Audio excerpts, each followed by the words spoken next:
Welcome to Modern Aikidoist Podcast.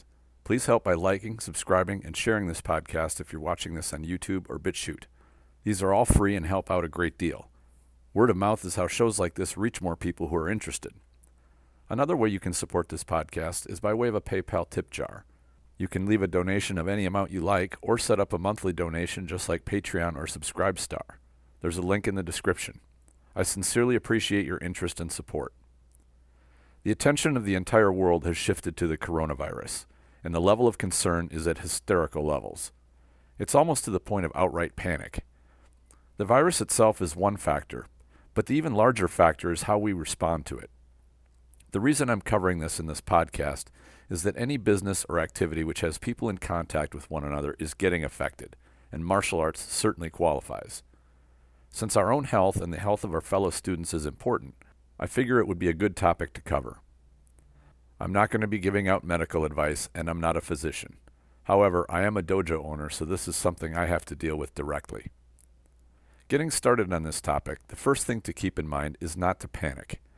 Panicking or taking action without solid information can be disastrous, so I advocate rational responses over hysterical ones. An overreaction could be worse than the actual threat itself. There's a great story about a temi, which in Aikido is a strike meant to unbalance.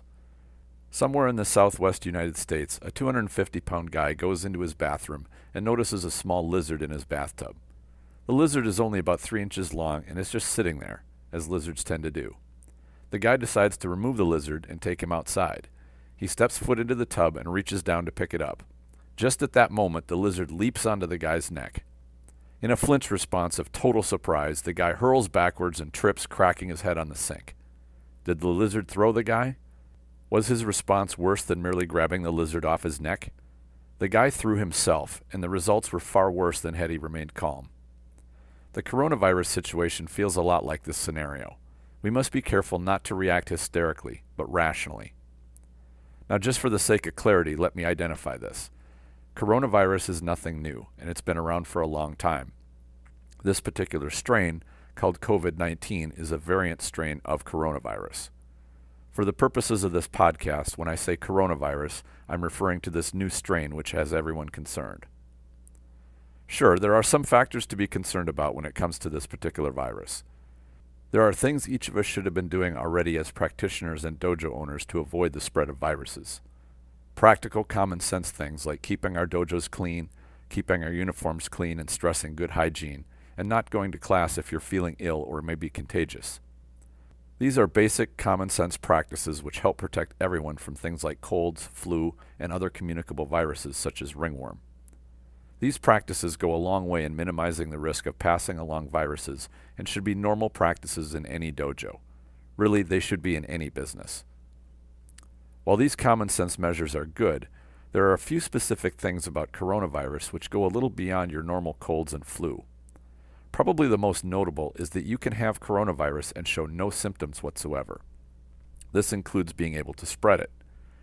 That means that using symptoms as an indication to avoid class may not stem the spreading of it. However, this is not a reason to panic and hole up in your home. Another point of concern with coronavirus is that it appears to stay on surfaces for an extended amount of time. As of the recording of this podcast, there are reports that the coronavirus can remain alive on surfaces for up to 2 to 3 days. For comparison, influenza viruses can last up to around 2 days on hard surfaces. A word of warning here. The study which made the statement about how long coronavirus stays alive on surfaces has not yet been peer-reviewed. The study of this virus is currently underway, but is not yet conclusive or proven. From what we know at the current time, it's a slightly more resilient form of virus similar to influenza. Certainly nothing to panic about. Of course, it pays to wash your hands well and often, but I don't think you need to go invest in a plastic bubble to live in quite yet. In terms of spreading, there are also reports that things like face masks are mostly useless. The reason being that coronavirus can be picked up through the eyes as well. A mask may be of marginal use if you have the flu or are actually sick from coronavirus, in that it may help limit the particles you spread through sneezing or coughing. It is being reported that wearing a mask to protect yourself from airborne coronavirus is ineffective. You would need a fully enclosed helmet which covers the eyes as well. Just something to consider. Some are replacing handshakes with fist bumps and even elbow bumps to avoid spreading the virus. Given how easily it travels by air, I think this measure is largely ineffective as well. It doesn't hurt to avoid shaking hands, but I don't think it helps much either.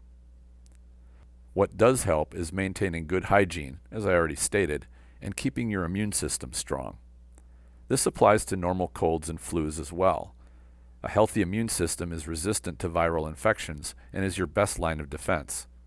Not to say that you can run out and get a good immune system quickly. If you have a strong immune system already, you are at low risk with coronavirus. As news is coming out, it's becoming clear that the elderly and those with weakened or compromised immune systems are at the most risk of contracting coronavirus. It appears children and those under 50 years old are an extremely low-risk group of contracting coronavirus. If you want specifics, I encourage you to go look up the risk factors by age groups, as it's not my purpose here to do comprehensive reporting on it.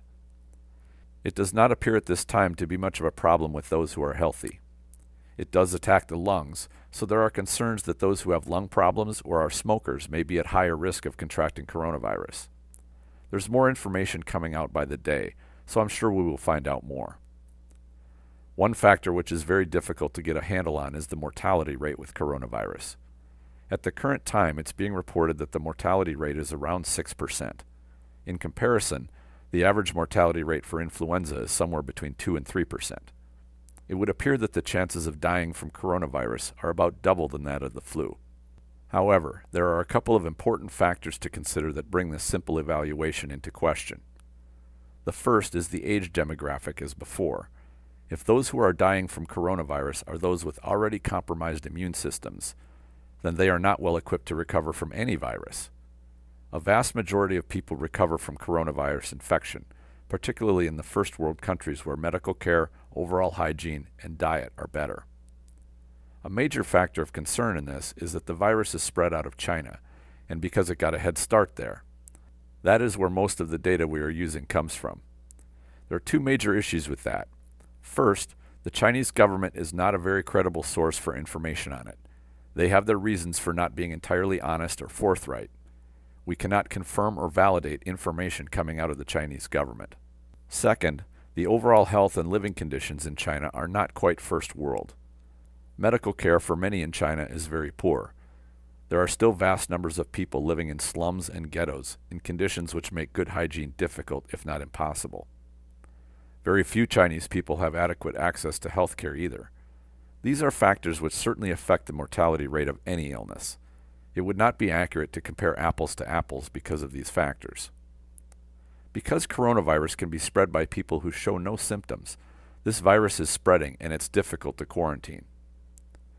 What is spreading even faster and with probably more disastrous effects is the panic over it. This is where the matter lands into our laps, yours and mine. What do we do about it exactly? As I record this, it was just announced that the NBA has suspended the rest of the professional basketball season due to concerns over spreading coronavirus. Last week, Arnold Schwarzenegger announced that he was canceling his annual Arnold Classic event because of it. A very large popular concert, South by Southwest, was canceled as well. I've heard people closing dojos too. Granted, I think this is rare and there may be other factors involved too, but I think that the martial arts industry may be affected by this. Really, I think just about all industries are going to be affected in some way by the wave of public sentiment about coronavirus. I think the worst thing we can do is what the guy did with the lizard. Overreacting and shutting down classes is a mistake, in my opinion. For those of us who are leaders and can make decisions like this, the best thing we can do is remain calm, get informed, and show people by example how to handle a crisis. The last thing a crisis needs are people, especially those with influence, to come unglued and start acting irrationally. I think the panic itself is far more destructive than the virus, but time will tell. This isn't the first or last virus or epidemic humanity has endured. They happen on a regular basis, even during our lifetimes. It should reassure you that humanity is far better equipped than it ever has been in history to deal with an epidemic, as long as we don't lose our minds over it. Just as we practice on the mat, in a crisis, stay calm and go back to basics. They are what will save you. With this virus, keep your dojo clean, practice good hygiene, stay home if you aren't feeling well, and educate yourself on what is going on. Listen to reliable sources and tune out those who are peddling hysteria and panic. Unfortunately, there's a lot of that going around these days.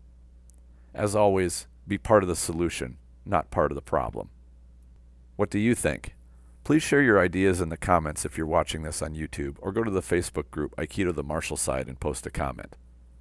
The Spirit Aikido online program is now live. Subscribers get access to video training and mentoring to techniques and training methods that I've adopted from other martial arts to make my Aikido more practical.